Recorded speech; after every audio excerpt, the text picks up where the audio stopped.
जब आप एक नाम सुनते हैं विनायक दामोदर सावरकर तो आई एम श्योर आप सबके जहन में एक ही ख्याल आता है कि माफी वीर माफी वीर माफी वीर। क्योंकि बीते 70 सालों से सावरकर के नाम के साथ माफी वीर जो है उसे चिपका दिया गया है और 70 सालों से वो झूठ जो है वो रोज बोला गया है। तो हम सब क्या है कि बस उसी झूठ के इर्द गिर्द हम सबकी दुनिया सिमट करके रह गई है और उस झूठ को एक्सपोज करती है एक नई फिल्म जो कि अभी रिसेंटली रिलीज हुई है रणदीप हुड्डा की।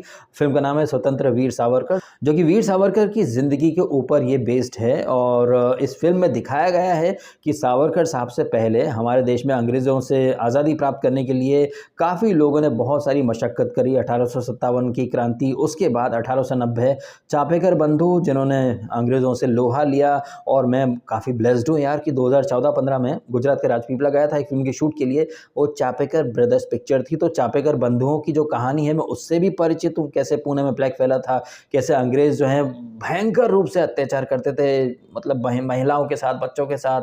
फिर एक अंग्रेज़ अफ़सर को चापेकर बंधु जो रहते हैं वो मार देते हैं, फिर उन्हें फांसी। और इन्हीं सारी चीज़ों को देख करके वीर सावरकर साहब बड़े होते हैं। तो उनके मन में एक बात जो बैठ जाती है कि भाई अंग्रेज़ों से सिर्फ बातचीत के दम पर या फिर अहिंसक तरीके से आज़ादी लेना मुश्किल ही नहीं, इम्पॉसिबल है।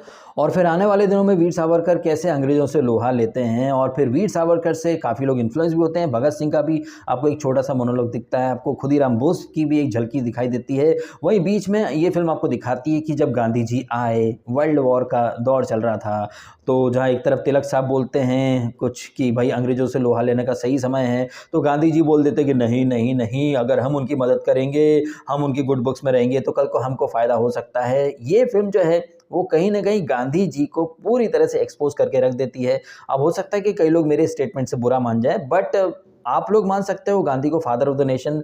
मैं तो गांधी जी को भाई, जैसे आज केजरीवाल और अन्ना हैं स्कैम, और पिछली शताब्दी में गांधी और नेहरू एक स्कैम से ज़्यादा कुछ नहीं थे। अहिंसा के बल पर आज़ादी दिला दी, ऐसा एक नैरेटिव गढ़ दिया गया है। और मैं ये जो गांधीवादियों की जो विचारधारा है ना भाई, उसको मैं सिरे से खारिज करता हूँ। क्योंकि मैं मानता हूँ कि हमारी सनातन संस्कृति में अगर श्री कृष्ण के पास एक बांसुरी है तो सुदर्शन चक्र भी है। ये तो गांधी जी ने सारे हिंदुओं को फट्टूचंद फटोलिया बना दिया है भाई साहब, सीधी सी बात है। और कोई एक थप्पड़ मार रहा है तो तुम दूसरा गाल आगे कर दो जी, नहीं, अपन उस आइडियोलॉजी, उस विचारधारा को नहीं मानते हैं। अपना फंडा है, तुमने एक मारा तो अपन 10 मारेंगे। यही फिलॉसफी भगत सिंह और वीर सावरकर भी लेकर के आगे चले थे, सुभाष चंद्र बोस भी इस फिलॉसफी को लेकर के आगे चले थे। नरम दल, गरम दल, ये दो अलग अलग विचारधाराएं थी, लेकिन आज़ादी का पूरा क्रेडिट जो है वो है चरखा चलाने वाले दे दी हमें आज़ादी, बिना खड़गे बिना ढाल, साबरमती के संत तूने कर दिया कमाल। बताइए वो गांधी और नेहरू जिन्हें जेल के नाम पर मस्त वीआईपी ट्रीटमेंट मिलता था रे बाबा, लग्जूरियस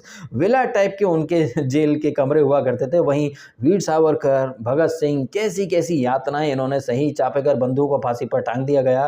कहने का मतलब है कि चापेकर बंधु हो, चाहे खुदीराम बोस हो, भगत सिंह, चंद्रशेखर आज़ाद, अशफाक उल्ला खां या फिर वीर सावरकर, भर भर के टॉर्चर सहे इन्होंने, लेकिन भाई आज़ादी का क्रेडिट ले गए गांधी, नेहरू दे दी आज़ादी खटक बिना ढाल, वाह वाह वाह।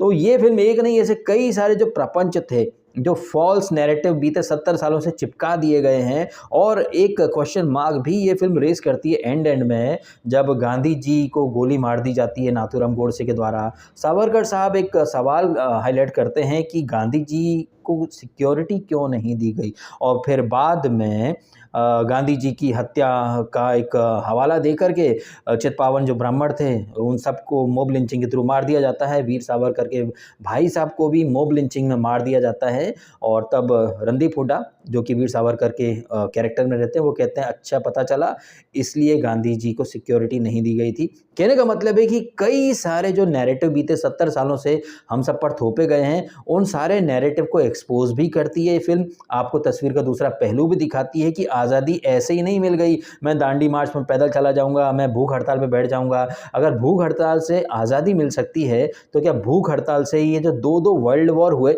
ये टाले नहीं जा सकते थे क्या? नहीं साहब, इसके बारे में कोई बात नहीं करेगा। अगर अहिंसा का ये जो अस्त्र था वो इतना पावरफुल था तो फिर दो वर्ल्ड वॉर गांधी जी के जीवन काल में हुए, वो एक ही वर्ल्ड वॉर को अहिंसा से रोक करके दिखा देते। नहीं नहीं, आपको ये सारे सवाल नहीं करने हैं। वो आई थिंक 1980s में कोई फिल्म बनी थी गांधी, वो हॉलीवुड का कोई हीरो था उसमें गांधी जी का महिमा मंडन हो तो लोगों को पसंद आ जाता, वाह वाह क्या बात है क्या बात है।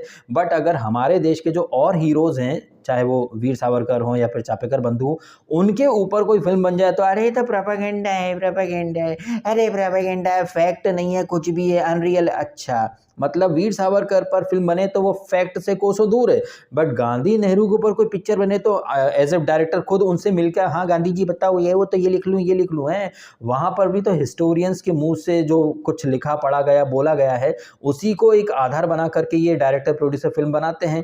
लेकिन ये लॉजिक आप दूसरे जो हीरोज हैं उनके ऊपर फिल्म बने तो अरे नहीं, मनगढ़ंत सिंघी है, ये है, वो है, बीजेपी करवा रही है। अगर बीजेपी सरकार ये फिल्में बनवा रही है तो 2014 के पहले जो फिल्में बनती थी वो कौन सी सरकार बनवा रही थी? है अलग ही नैरेटिव बना रखा है चमचों गुलमटों ने। एनीवेज, अब थोड़ी फिल्म की बात कर लेते हैं। तो वही फिल्म में रणदीप हुड्डा, अरे भाई start to finish Randeep Hooda all the way sir, मतलब क्या एक्टिंग है, वो डायरेक्टर भी है और भाई साहब क्या एफर्ट्स है, क्या ट्रांसफॉर्मेशन है, मतलब भाई रणदीप हुड्डा यार मतलब कमाल कर दिया, क्या एक्टिंग की है। उनकी पत्नी के रूप में अंकिता लोखंडे भी हैं, बिग बॉस 17 वाली, उन्होंने यमुना जी का किरदार निभाया, वो भी काफ़ी बढ़िया परफॉर्म करी। वैसे इस फिल्म में मेरे दोस्त भी हैं, संतोष ओझा जी जो कि बाल गंगाधर तिलक बने हैं, राजेश करके एक एक्टर है जो कि आई थिंक ओनिडा के एड में आया करता था, जो कि गांधी जी के रोल में है। और कई लोग कहेंगे कि भाई गांधी जी को तो रोस्ट करके रख दिया है, रोस्ट ही नहीं एक्सपोज भी कर दिया है। और ये फिल्म कहीं ना कहीं ये भी दिखाती है कि गांधी जी देश की आज़ादी से ज़्यादा अंग्रेजों की गुड बुक्स में रहने के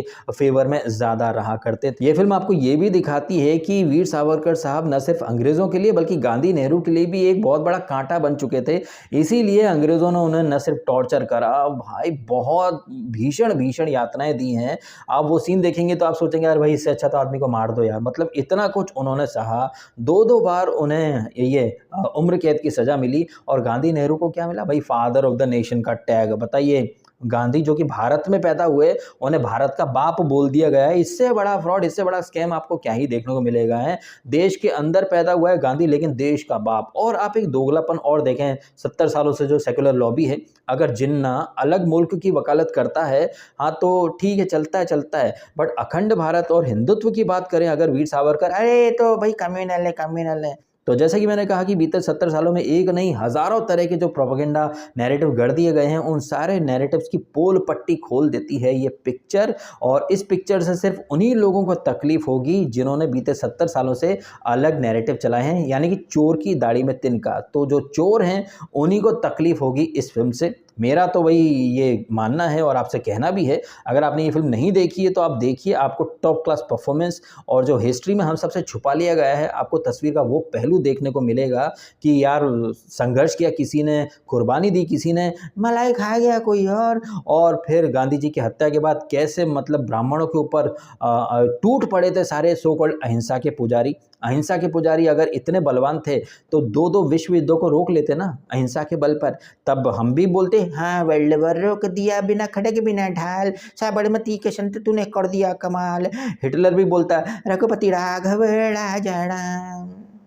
चलिए मैं कर देता हूँ अपना वीडियो खत्म। आप कमेंट करके बताइएगा यदि आपने ये फिल्म देख ली है तो रणदीप हुड्डा का, अंकिता लोखंडे का परफॉर्मेंस आपको कैसा लगा, ये जितनी भी सेकेंडरी कास्ट हैं सबके परफॉर्मेंस आपको कैसे लगे।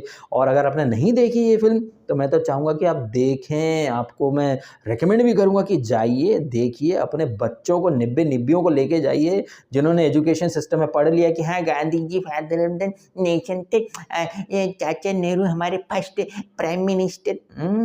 प्राइम मिनिस्टर इलेक्टेड नहीं थे, सिलेक्टेड थे, 4 लोगों ने चुन लिया है चाचा नेहरू। तो जाइए अपने निब्बियों को भी, जो जेनजी के जो चिमकांडे हैं उन सबको भी दिखाइए जाकर के, बड़े कूल बनते फिरते हैं, उन्हें सच्चाई से अवगत कराइएगा।